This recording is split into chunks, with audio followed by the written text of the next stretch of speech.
अब अनधिकृत चलाते हैं विनीत बार। वसईमध्ये खंडणीखोरांची टोळी तयार खंडनी झालेली कैसे कर सकते हैं? नहीं वाले को लग रहा है आप अनधिकृत हैं, उन्होंने पत्र डाला महानगर पालिका, इससे खंडनी कैसे मांग लिया? मेरे पास सब पेपर मौजूद है। त्याने मला भुईगावला एका फार्म हाऊसवर बोलावलं स्वप्नीलने। त्याचं खरं नाव आहे स्वप्नील राजेश शेट्टी।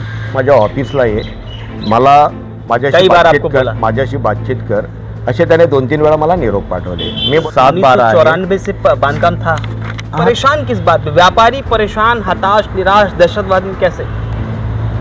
सर ते लोक पैसे मागतायत, सतत पैशाची मागणी आहे। प्रूफ क्या है आपके पास इन आरोपों का? माझ्याकडे प्रूफ आहे ना। प्रीतम पाटील, मोनिका डाबरे केस सुळणे रोडच्या मिळकतीमध्ये ह्या प्रीतम पाटीलने 4.5 कोटी रुपये स्वप्नील डिकुना आणि त्याच्या 3 सहकाऱ्यांना दिलेले आहे। Pritam Patil, Stephen D'Cunha, Julius Gonsalves, Valerian, इन सब से पैसे लिए। त्या नावाने हे लोक उपोषणाला बसत आहेत, त्यांच्यावरती व्हिडिओ बनवत आहेत। आज जो प्रसंग माझ्यावर आलेला आहे तो प्रसंग उद्या संपूर्ण ग्रामस्थावर येईल। नमस्कार, मैं सचिन दीक्षित एक बार फिर से आप सभी के सामने हाजिर हूँ। वसई में इन दिनों व्यापारी क्यों परेशान है? क्यों उद्योजक ये सोच रहा है कि आखिर वो उद्योग करे या उसे रोक दे? आखिर क्यों ये दहशतवाद वाला माहौल यहाँ पर पैदा होता जा रहा है? आखिर किस पर इनका आरोप है? क्यों ये परेशान है? इन सब पर हम बातचीत करेंगे। मैक्सवेल मिस्किटा जी हमारे जो उपस्थित हैं, उनसे हम बात करेंगे कि आखिर जो उन पर आरोप लगे थे, इनका कहना है कि ऐसे कई लोगों पर लगातार जो आरोप लग रहे हैं वो सार्थक नहीं है, उसमें तथ्य नहीं है, उससे मानसिक रूप से इन्हें परेशानी और ऐसे लोगों को खासी परेशानी हो रही है। आइए इनसे बात करते हैं। और व्यापारियों के इस पूरे माहौल के बीच में इनका कहना है कि आज ये कल कोई और होगा, लेकिन ये सब आरोप जो लगे हैं उसकी सत्यता क्या है? आखिर क्यों मानसिक रूप से परेशान होना पड़ रहा है? इसकी सत्यता क्या है? इससे द्वारा बात करते हैं उनसे। सबसे पहले नमस्कार। नमस्कार। क्यों परेशान है? आखिर सबसे बड़ी आरोप आप पर लगा है, आप अनधिकृत चलाते हैं विनीत बार, तो आपको तो अपने अनधिकृत को अधिकृत करना चाहिए। इसमें डरने की क्या बात? मी मराठीत बोलतो सर। बोला। मला माझ्याकडे माझ्या वडिलांच्या नावाचा 7/12, तदनंतर आमच्या भावांच्या नावाने 7/12 आहे। त्या जागेमध्ये आम्ही बांधकाम केलेलं आहे। 1994ला आम्ही सांडोर ग्रामपंचायतच्या परवानगीने बांधकाम करून 1997ला आमच्या वडिलांच्या नावे आम्ही लायसन घेतलेलं आहे। आज 25 वर्ष आम्ही आमचा व्यापार तिथं करत आहोत आणि हॉटेलचा बिझनेस करत आहोत। आम्ही ह्या समाजाचे फार थोडे लोक या हॉटेल इंडस्ट्रीजमध्ये आहेत की जे मराठी किंवा काही म्हणा तुम्ही, ते लोक व्यापार करत आहेत आणि हे सगळं करताना भूमिपुत्र तुम्ही सांगा। हां, भूमिपुत्राने आम्ही हे व्यापार करताना आम्हाला खूप त्रासदायक काम आहे, तरी पण आम्ही तो व्यापार आज 25-30 वर्ष झाली करत आहोत आणि शासनाचे सगळे कर, शासनाचे लायसन फीस, इवन 30 लोकांना नोकरी देणं, हे सगळं आम्ही उद्योग करत आहेत। पण आज आम्हाला असा त्रास उद्भवतो आहे की वसईमध्ये खंडणीखोरांची टोळी तयार झालेली। खंडनी कैसे कर सकते हैं? सामने वाले को लग रहा है आप अनधिकृत हैं, उन्होंने पत्र डाला महानगर पालिका, इससे खंडनी कैसे मांग लिया? मेरे पास सब पेपर मौजूद है। उन्होंने आप मराठी में बोलिए, हम समझते हैं। हाँ, त्यांनी मला भुईगावला एका फार्म हाऊसवर बोलावलं। तदनंतर त्यांनी मला निरोप पाठवला डिकुना म्हणत असलेल्या स्वप्नीलने। त्याचं खरं नाव आहे स्वप्नील राजेश शेट्टी आणि त्याने निरोप पाठवल्यानंतर भुईगावला ये, भुईगावनंतर माझ्या ऑफिसला ये, मला माझ्याशी बातचीत कर असे त्याने 2-3 वेळा मला निरोप पाठवले। मी बोललो माझ्याकडे पेपर क्लिअर असताना मी तुला काही देऊ शकत नाही, तुझे काही मागणी करतोय। पेपर क्लिअर नाही होगा देंगे? नाही, त्याचं काही गरजच नव्हती, कारण आम्ही जो बिझनेस करत आहेत तो लिगली असल्यामुळे आम्हाला त्यांच्याकडे जाण्याची गरज भासत नाही आणि त्यासाठी त्यांनी पत्रव्यवहार केलेला आहे। पेपर आपके सारे क्लियर है, जरा बताइए। माझ्याकडे सांडोर ग्रामपंचायतचं त्यावेळेचं बांधकामाचा दाखला आहे। तदनंतर माझ्याकडे 7/12 94 से बांधकाम था। हा, 94 पासून माझा बांधकाम जागेवरतीच आहे आणि आजही त्याच्यामध्ये काही बदल मी केलेला नाही।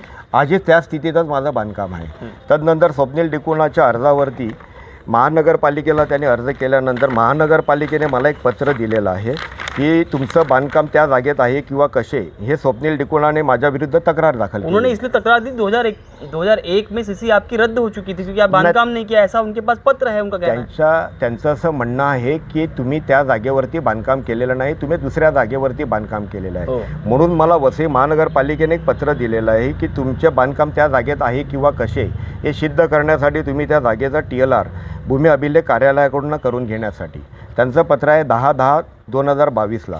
त्याच्या दुसऱ्या दिवशी जाऊन मी भूमी अभिलेख कार्यालयामध्ये 12/10/2022ला पैसे भरलेले आहेत आणि सर्वेसाठी रितसर मोजणीसाठी. आणि मला ती मोजणी त्यांची ऑनलाईन असल्यामुळे मला 23/2/2023ला जितेंद्र खराडे हे अधिकारी येऊन माझ्या जागेची मोजणी करून गेलेले आहेत आणि त्याने तो नकाशा त्यांच्या ऑफिसमध्ये भूमी अभिलेखच्या ऑफिसमध्ये सादर केलेला आहे. परंतु ह्या स्वप्नील राजेश शेट्टी आणि मायकल जॉन प्रधान यांनी त्याच्यावरती हरकत घेऊन त्याच्यामध्ये त्यांनी अर्ज टाकून तो मला नकाशा कसा मिळणार नाही ह्याची तरतूद करून ठेवलेली होती.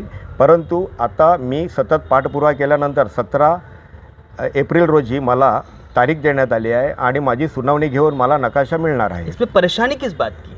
जब आपको आप पर आरोप लगा तो आपने जांच करा ली, जांच के आधार में आपको जो पत्र मिला वहाँ से वो आपको संतुष्टिजनक है. इसमें आप परेशान किस बात में? व्यापारी परेशान, हताश, निराश, दहशतवाद में कैसे? सर ते लोक पैसे मागत आहेत, सतत पैशाची मागणी.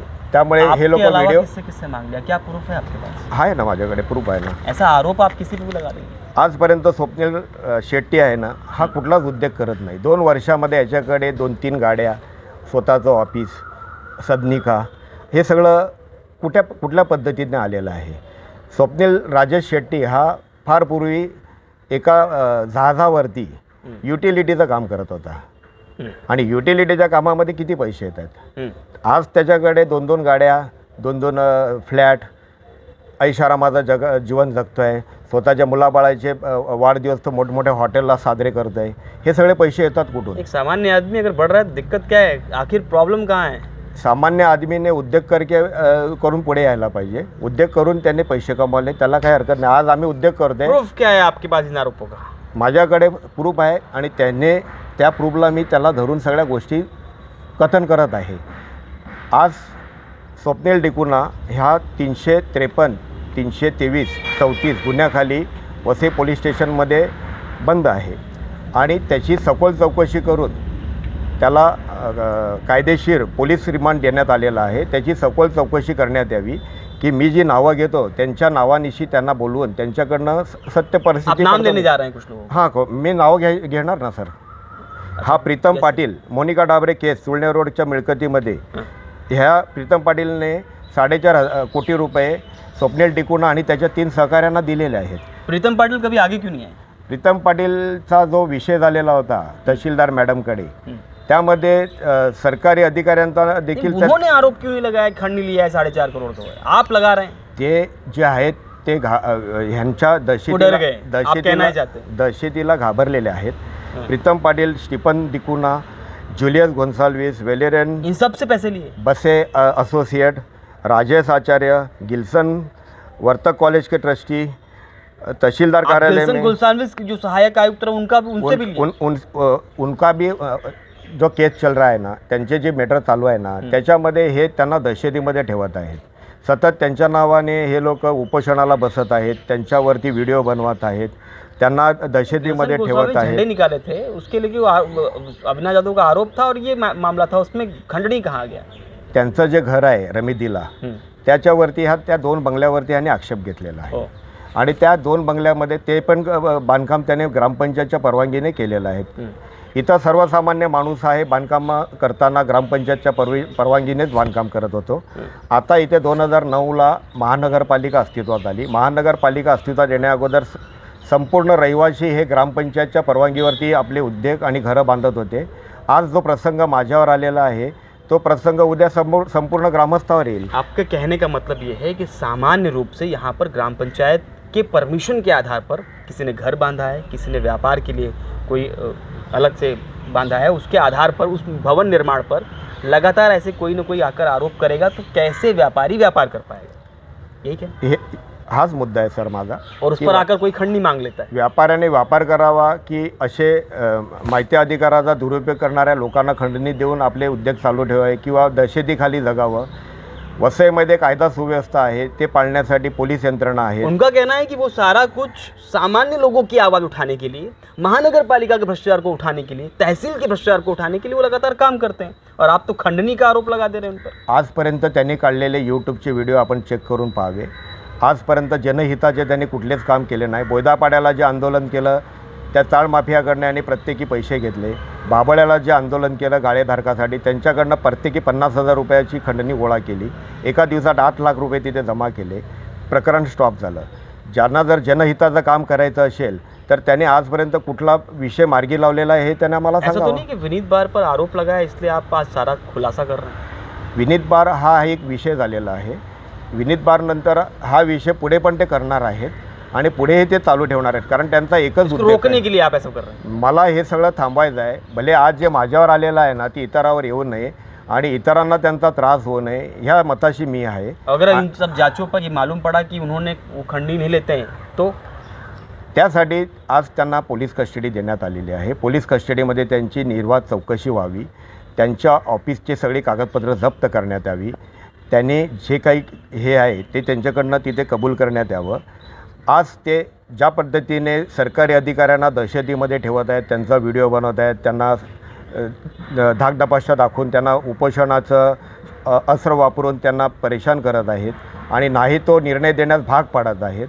ह्या पद्धतीने जे काम चालू आहे हे कायदेशीर काम नाही आहे। कायदेशीर काम करण्यासाठी प्रत्येक अधिकाऱ्यांना आपला पाठपुरावा करावा लागतो आणि तिथनंतर ते पत्र घ्यावं लागतं। प्रत्येक अधिकाऱ्याला दहशतमध्ये ठेवून त्याच्यावरती दबाव टाकून कुठलाही पेपर मिळवून ही सगळी कामं करणं योग्य नाही। आपको लगता है कुछ अधिकारी भी इसमें साथ में हैं? ह्याच्यात माझा असा आरोप आहे सर की 2009ला जी अधिकारी को सब मालूम होता है ना, वो कैसे? महानगरपालिका जी अस्तित्वात आली आहे ना, आता तिथं काय झालं प्रशासकीय सेवा चालू आहे, त्यामुळे नगरसेवक हे पद गेलेले आहेत 2 वर्षापासून। प्रशासकीय सेवेमध्ये ना महानगरपालिकेचे अधिकारी यांना सामील आहेत आणि ते तिकडनं यांना माहिती देतात। विशेष नगररचना विभाग, विशेष अनधिकृत विभाग इथनं माहिती गोळा करून ह्यांचा पण त्याच्यात सहभाग असतो आणि तिथनंच हे सीधे तौर पे अधिकारियों पर भी आरोप लगा रहे हैं। नाही, फक्त मी महानगरपालिकेच्याच अधिकाऱ्यांबद्दल बोलतोय, कारण तिथे नगररचना विभागामध्ये जे कर्मचारी आहेत ते कॉन्ट्रॅक्ट बेसिसवर असल्यामुळे ना तिथं परमनंट कर्मचारी नसल्यामुळे, अनधिकृत बांधकामामध्ये परमनंट कर्मचारी नसल्यामुळे हे सगळं प्रकरण चालू आहे। अगर यही सब चलता रहा तो क्या होगा आगे? हे सगळं चालू राहिलं तर वसईमध्ये गुंडाराज आणि खंडणीखोरांचं राज्य येईल, कायद्याचं राज्य निघून जाईल। कालच माझ्या असं वाचनात आलं की एका पार्टीने 4 नेत्यांनी खंडणीसाठी एका व्यापाऱ्याला हरेसमेंट केलं। त्या व्यापाऱ्याने त्या पार्टीच्या मुख्यालयात त्यांची कंप्लेंट केली असता त्या दोन्ही पदाधिकाऱ्यांना निलंबित करण्यात आलं। मला वाटतं ते भाजपाचे कार्यकर्ते होते आणि भाजपाच्या कार्यालयातनं ताबडतोब पत्र काढून त्या दोघांना निलंबित करण्यात आलं। ह्या लोकांनी राजकीय आश्रय घेतलेला आहे। राजकीय आश्रयाला हे लोक वापर करून मोठ्या प्रमाणात आपले पोटापाण्याचा आणि खंडणीचा उद्योग करत आहेत आणि ऐशआरामाचं जीवन जगत आहेत। जो उद्योजक आज 25-30 वर्ष काम करतो आहे स्वतःच्या मेहनतीने, स्वतःच्या जीवाने 14-14 तास काम करून आपल्या कुटुंबाचा उदरनिर्वाह करत आहेत, त्यांच्याकडे एका दिवसात खिशात हात टाकून पैसे काढून घेऊन जात आहेत। चलिए, आप आरोप लगा रहे हैं कि अगर यही सब चलता रहा तो परेशान होंगे आप लोग। वेळ प्रसंगी आम्हाला सुसाइड करण्याची वेळ येईल। चलिए, धन्यवाद। एक ऐसा व्यापारी, एक ऐसा उद्योजक, इनका साफ तौर पे कहना है कि जिस तरीके का माहौल है उसमें अत्यधिक परेशानी वाला है। उनका कहना है कि अगर यही माहौल रहा तो सुसाइड करने का भी नौबत आ सकता है। सवाल यह है कि जो आरोप इन्होंने लगाया है स्वप्निल डिकुना पर, उस आरोप की सत्ता क्या है? आखिर ये जो आरोप इस तरीके से विभागी से लगाए जा रहे हैं, 4 करोड़, 50 लाख, 1 करोड़, 1.5 करोड़, इसमें क्या सच्चाई है? ये सब कुछ देखने वाली बात होगी। देखने वाली बात ये भी होगी कि आने वाले समय में अगर इनके आरोप सत्य निकलते हैं तो क्या माहौल कुछ और होगा, वाकई में ये चीज़ रुकेगी या बढ़ेगी? अगर इन आरोपों में सत्यता नहीं होगी तो माहौल क्या होगा, ये सब कुछ देखने वाली बात होगी। देखने वाली बात ये भी होगी कि व्यापारी अपने आप को असुरक्षित जो महसूस कर रहा है वो सुरक्षित कब होगा।